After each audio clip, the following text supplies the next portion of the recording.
In the darkness of your most uncertain time, where would your compass point? Would you lose your direction or find the will to stay on course? It's not what is in front of you, it's what you can do with it. That's just how I've been since I've been on this earth, I guess. Leslie Adindu's compass led him from Nigeria to America, to a football field and a chance to clash with his most uncertain time and power through. He's got a drive to him where he doesn't quit regardless of the bad things that might happen to him. He just keeps on trudging along.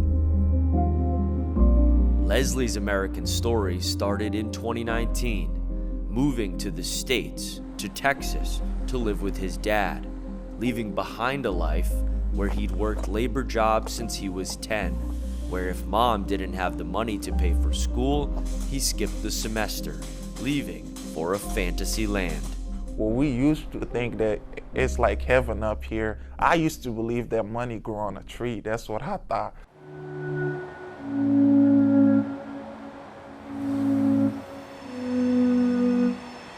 He found his way to Fort Worth Arlington Heights High School, where assistant football coach Charles Perry found him.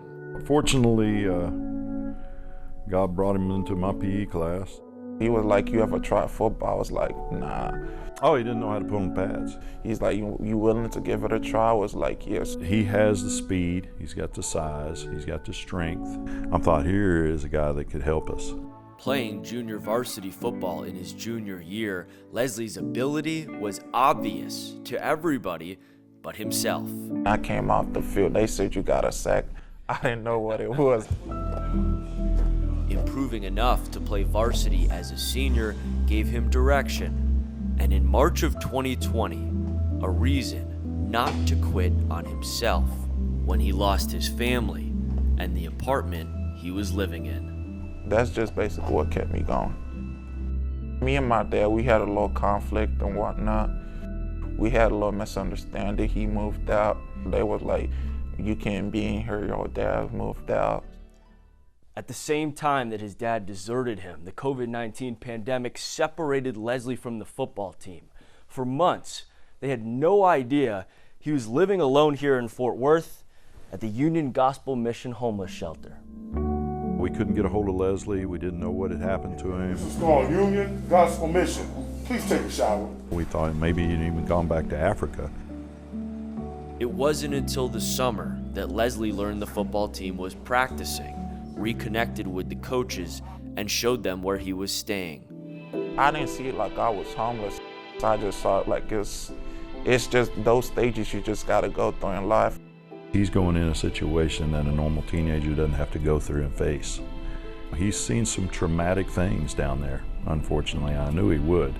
He's seen people get killed and beaten to death and, all kinds of stuff. Your heart goes out to a person that has experienced that.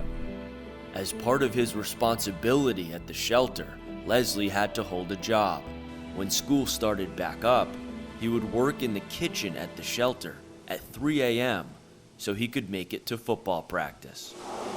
I work at 3 till like 7. I practice around 8 till like noon. After that, I do my online school. Heading into the school year, Leslie would unmercifully face a new obstacle. He found out he was 2.5 weeks too old to play UIL football. Arlington Heights applied for a waiver, but was denied, meaning he would not get to play a varsity season after all.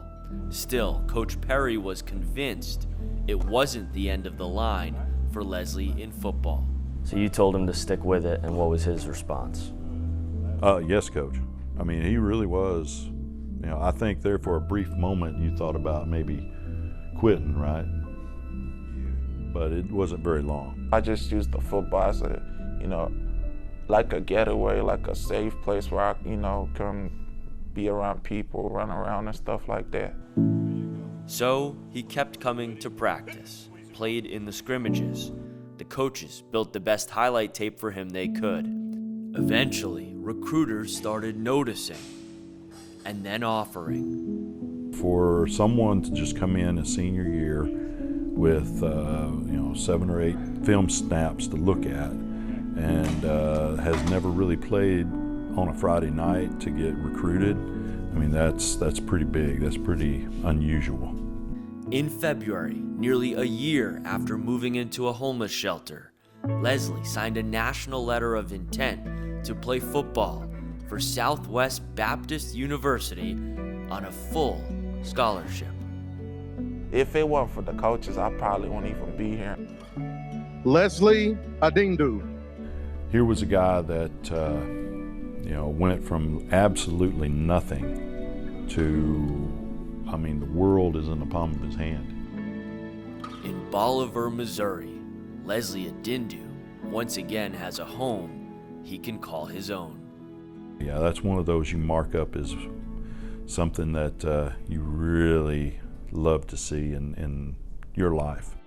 In his most uncertain time, Leslie Adindu would not allow the chaos to change the direction of his compass, refusing to let the place he slept at night define what he did every day. In my definition, I believe like homelessness is like the concept of mind. It depends on what you do in the situation.